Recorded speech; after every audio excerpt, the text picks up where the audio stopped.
जय श्री महाकाल दोस्तों। तो अभी हम पहुंच चुके हैं बाबा की नगरी उज्जैन। स्टेशन से बाहर आते ही आपको ढेर ऑटो और ई रिक्शा मिल जाएंगे। मंदिर यहां से सिर्फ 2 या 2.5 किलोमीटर की दूरी पर है, जिसके लिए रिक्शा वाले 30 रुपये से 40 रुपया लेते हैं।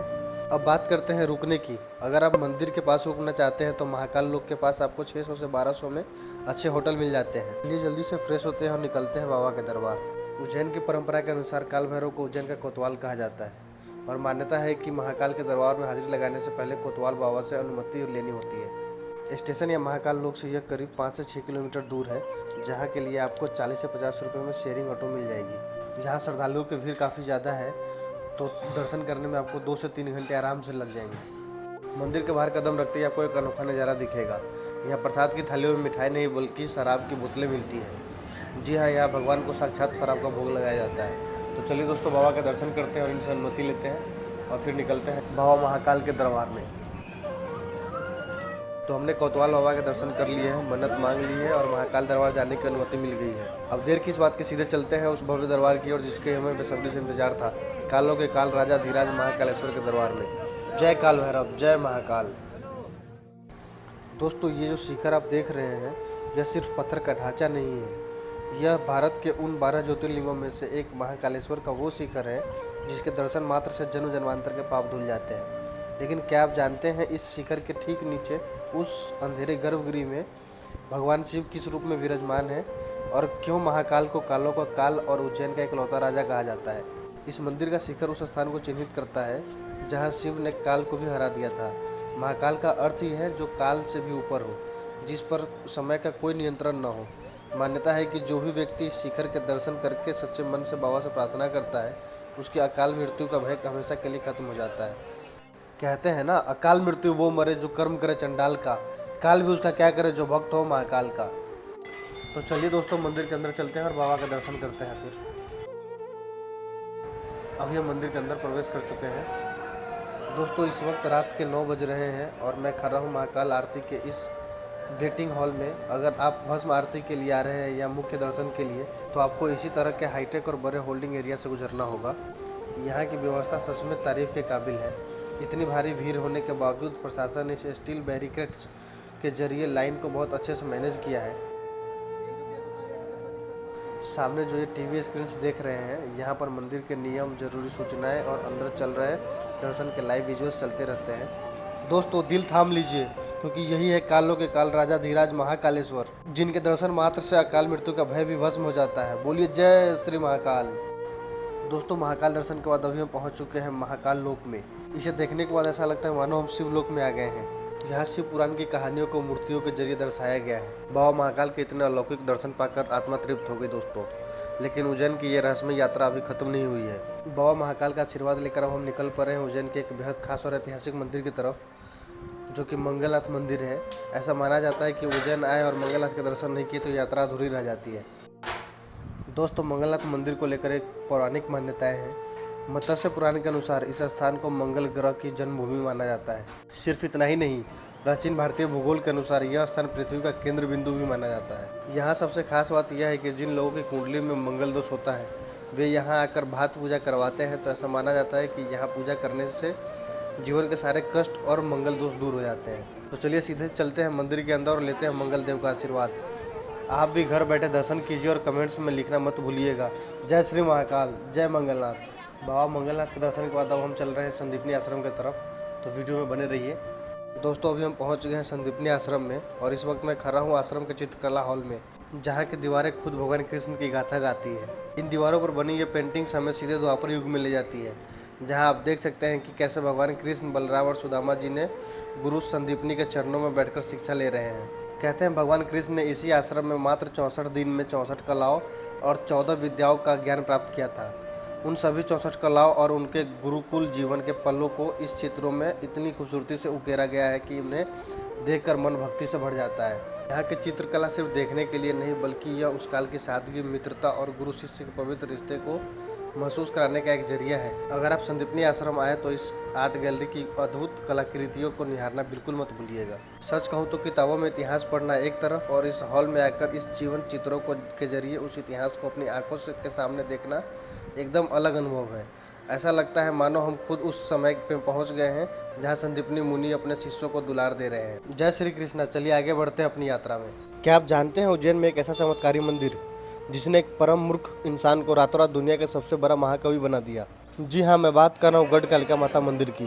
तंत्र साधना के लिए प्रसिद्ध इस मंदिर का इतिहास महाभारत काल से जुड़ा है, लेकिन यह जगह सबसे ज़्यादा मशहूर है महाकवि कालिदास की वजह से। गढ़ कालिका माता को तंत्र मार्गी देवी माना जाता है। यहाँ कवि, लेखक और छात्र विशेष रूप से आशीर्वाद लेने आते हैं ताकि उन्हें बुद्धि और ज्ञान मिले। गढ़ कालिका माता मंदिर के दर्शन के बाद अब हम चल दिए हरसिद्धि माता के दर्शन के लिए। तो वीडियो में बने रहिए, हम जल्दी ही हरसिद्धि माता मंदिर पहुँचते हैं और फिर वहाँ के बारे में बताते हैं आपको।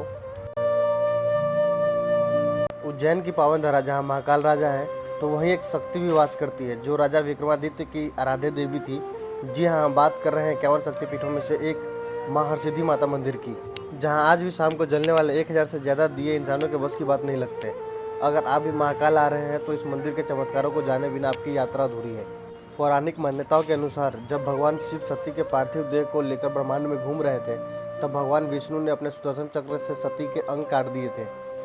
उज्जैन के इस पावन स्थान पर माता शक्ति की कोहनी गिरी थी, तभी से यह स्थान एक जागृत शक्तिपीठ बन गया और माँ हरसिद्धि को मंगल चांडिका भी कहा जाता है, जो हर बिगड़े काम को बनाने वाली है। तो दोस्तों, माता के मनमोहक रूप देखकर आपके सारे कष्ट दूर हो जाएंगे, तो आप माता के दर्शन करिए। मंदिर का नाता चक्रवर्ती राजा विक्रमादित्य से बहुत गहरा है। कहा जाता है कि राजा विक्रमादित्य माँ हरसिद्धि के इतने बड़े भक्त थे कि उन्होंने माँ को प्रसन्न करने के लिए 11 बार अपने हाथों से अपना शीश काटकर माँ के चरणों में अर्पित कर दिया था, लेकिन हर बार माँ की कृपा से उसका सिर वापस जुड़ जाता था। आज भी मंदिर परिसर में वो स्थान मौजूद है जहाँ राजा विक्रमादित्य अपने सिर का आहुति देते थे।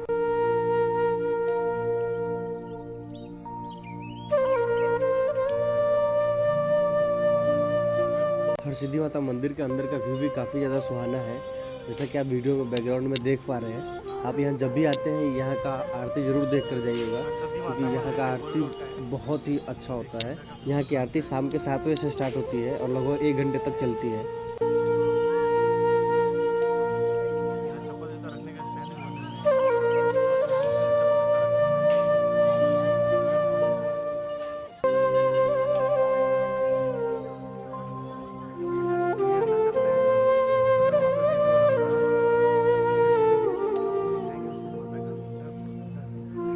इस स्थान पर अखंड दीप जलते रहता है, जो कि आप वीडियो में देख पा रहे हैं। यहाँ पे माता का अंडरग्राउंड में एक मंदिर है। अब बात करते हैं इस मंदिर के सबसे बड़े आकर्षण और चमत्कार की। यहाँ मौजूद 2 विशाल दीप स्तंभ हैं। यह स्तंभ लगभग 50 फीट से भी ज़्यादा ऊंचे हैं और इन दोनों पर मिलाकर करीब 1011 दिए हैं। सोचिए, हवाओं के तेज झोंकों के बीच इतनी ऊंचाई पर महज कुछ ही मिनटों में इन सभी दियों को एक साथ जला दिया जाता है। नवरात्रि और त्योहारों पर जब ये दीप स्तंभ जगमगाते हैं तो ऐसा लगता है मानो स्वर्ग जमीन पर उतर आया हो। कहते हैं जो भी भक्त इन दियों को जलते हुए देखता है उनकी हर मनोकामना पूरी होती है। फिर क्या दोस्तों, हम लोग भी माता के दरबार में पहुंचे और यहाँ पे आकर के माता के दरबार में आरती का हिस्सा बना।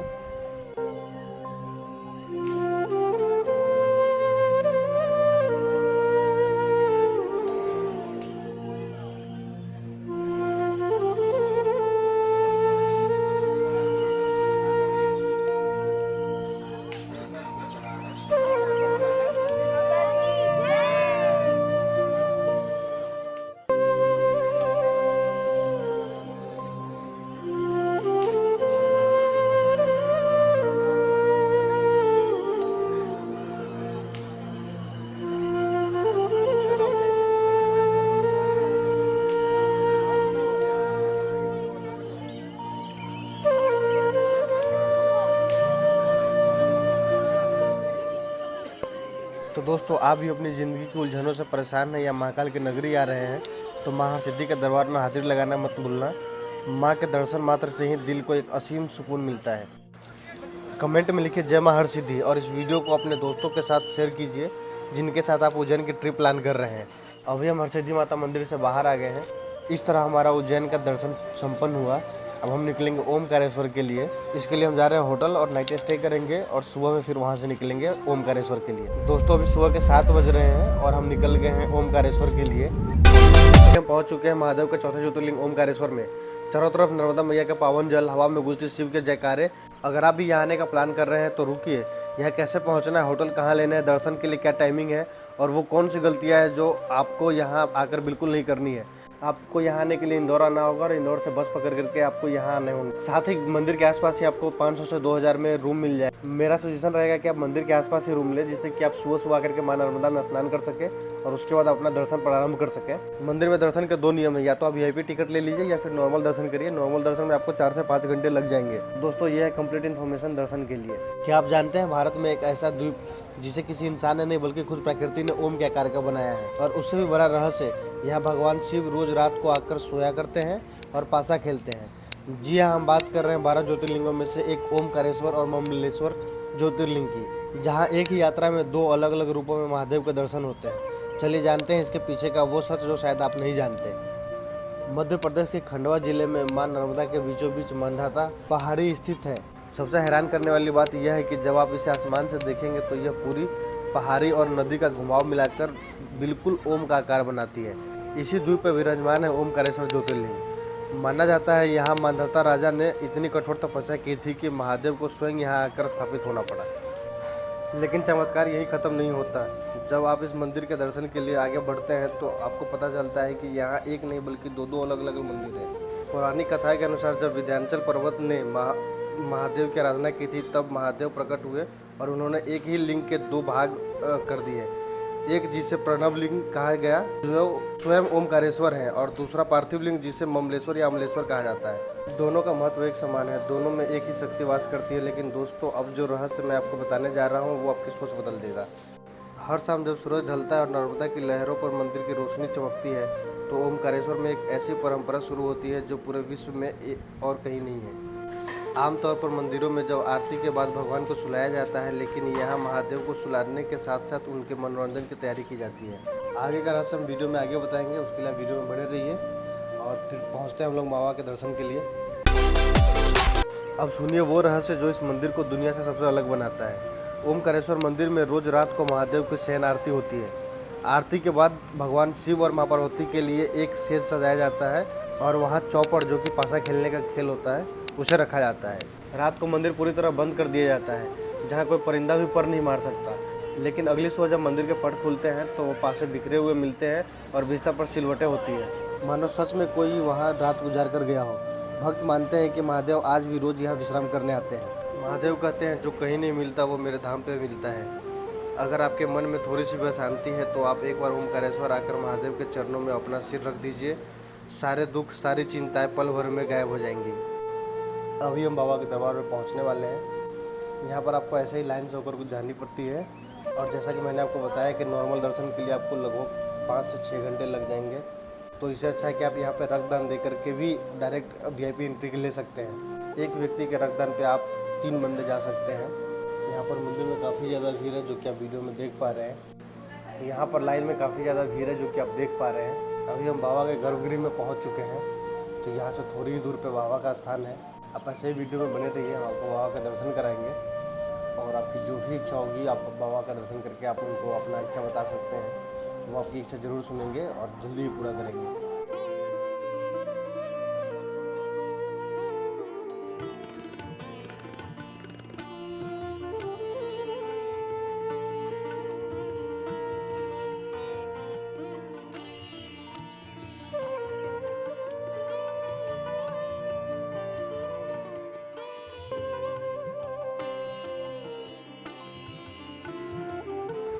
बाबा ओमकारेश्वर के दर्शन के बाद अब हम चल रहे हैं ममलेश्वर दर्शन के लिए। कहते हैं जब आप ओमकारेश्वर दर्शन के लिए आओ और आप ममलेश्वर दर्शन करने के लिए नहीं जाते हो तो ये अधूरी रह जाती है यात्रा। तो इसके लिए आपको ममकालेश्वर का दर्शन जरूर करना होता है। नर्मदा नदी के ठीक दूसरी तरफ स्थित है ममलेश्वर मंदिर। अब यहाँ एक बहुत बड़ा कन्फ्यूजन है कि असली ज्योतिर्लिंग कौन सा है। शास्त्रों के अनुसार ओमकारेश्वर और ममलेश्वर ये 2 अलग अलग विग्रह हैं, लेकिन प्राण एक ही है, यानी एक रूप 2 अंग। कहा जाता है कि जब तक आप ममलेश्वर का दर्शन पूरा नहीं करते तब तक आपकी ओमकारेश्वर की यात्रा अधूरी मानी जाती है। ममलेश्वर मंदिर की प्राचीन वास्तुकला और पत्थरों पर की गई निकासी आपको सदियों पीछे ले जाएगी।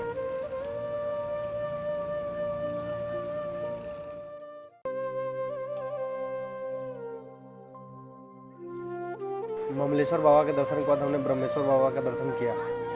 उसके बाद हम निकल गए झूला पुल की तरफ, जो कि आप सामने वीडियो में देख पा रहे हैं। झूला पुल के ऊपर से नर्मदा नदी को देखना मानो स्वर्ग को देखने जैसा है। कहा जाता है कि नर्मदा के हर एक कंकर में शंकर है और यहाँ से ले गए हुए पत्थर का प्राण प्रतिष्ठा करने की जरूरत नहीं होती है, आप उसको डायरेक्ट पूजा कर सकते हैं। ओमकारेश्वर सिर्फ एक मंदिर नहीं है, यह एक अनुभव है। जब आप यहाँ के झूला पर खड़े होकर बहती हुई नर्मदा को देखते हैं, जब आपकी नाव पानी को चीरते हुए मंदिर की तरफ बढ़ती है, तो आपके एक अलग ही दिव्य ऊर्जा का एहसास होता है। यहाँ की परिक्रमा जो लगभग 7 किलोमीटर की है, उसे करने पर आपको इस पवित्र द्वीप के हर एक कोने का महसूस करने का मौका मिलेगा।